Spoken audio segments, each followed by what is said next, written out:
Thank you for coming. It's a pleasure to be representing IGEM, that's the Institution of Gas Engineers and Managers, as sponsors tonight. We're the professional engineering institution for the gas and emerging hydrogen sector, with thousands of individual members, and at the last count, at the end of 2023, 420 company members from offshore producers, gas networks in the supply chain, in the midstream, and then also the installers and even housing associations in the downstream. And all our members together collectively ensure that we operate a safe and reliable system today. Of course, it's a useful time of year to be sharpening our minds and helping us focus on the realities of the challenge we face in delivering net zero, and perhaps help us to work more collaboratively in taking action to mitigate emissions sooner, thereby reducing cumulative emissions and therefore reducing the adaptation measures we'd have to invest in.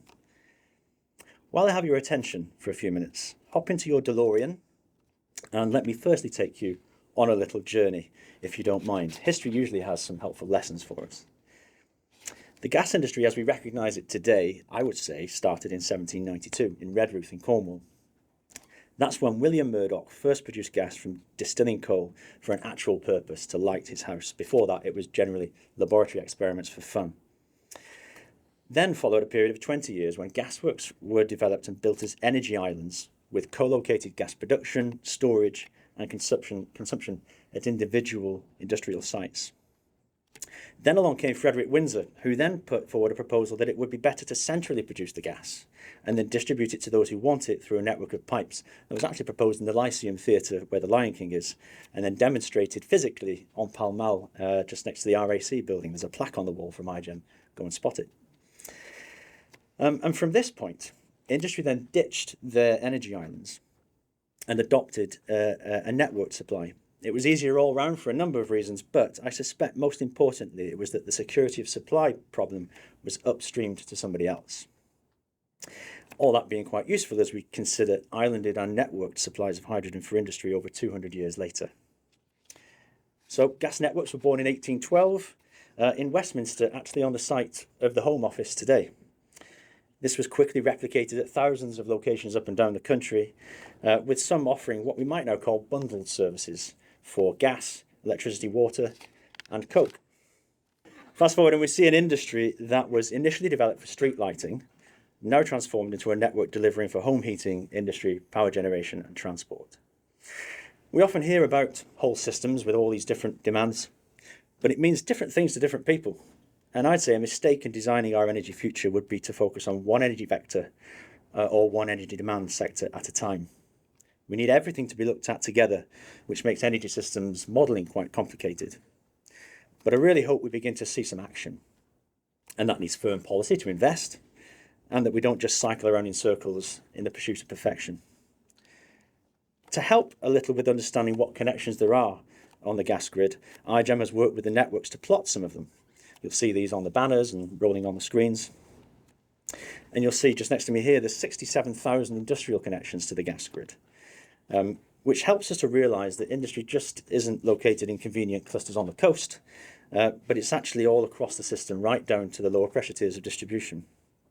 And that's where people and the people who work for these industries live and vote. It's certainly not the case that distribution networks only supply homes.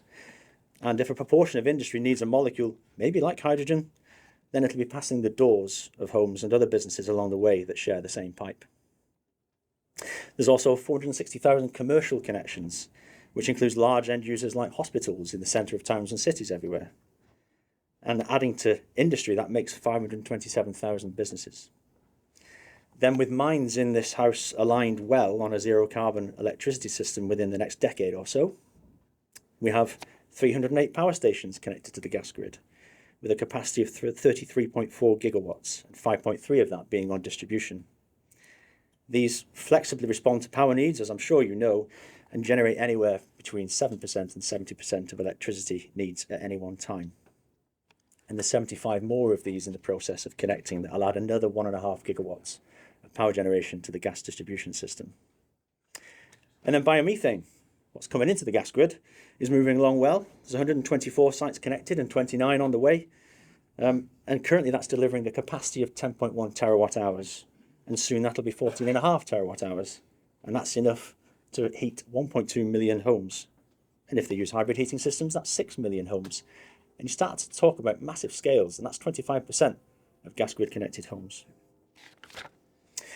Lastly, from a security of supply perspective, the gas system in GB can contribute significantly to energy security, not just on these isles, but through interconnectors and security of supply in mainland Europe as well. But it may be surprising that the gas networks have a daily storage capacity of 1,715 gigawatt hours. That's equivalent to 127 million Tesla Powerwalls, or 188 pumped hydro schemes the size of Dinorwig in North Wales. And that's available every day, that gets refilled and available again. I'm also pleased to say that IGEM is working with our stakeholders to support the UK government and have recently published a first-of-a-kind series of hydrogen engineering standards covering new and repurposed transmission and distribution pipelines. And we've also helped with the development of standards to enable engineers and competent gas-safe installers to be trained to work on domestic and non-domestic hydrogen installations. Now, I started with a history twist, and I'll finish with another if you don't mind. With many gas lamps around London in Westminster that you might have been hearing about in the last year or so, and in royal parks, and including many on the parliamentary estate here and elsewhere in the UK, we've investigated with partners to see if they work with hydrogen rather than us losing this wonderful heritage. And I'm very happy to report that they can be converted to run on hydrogen and with double the luminosity. Maybe we'll gather around the romantic glow of a hydrogen lamp in New Palace Yard at another winter warmer.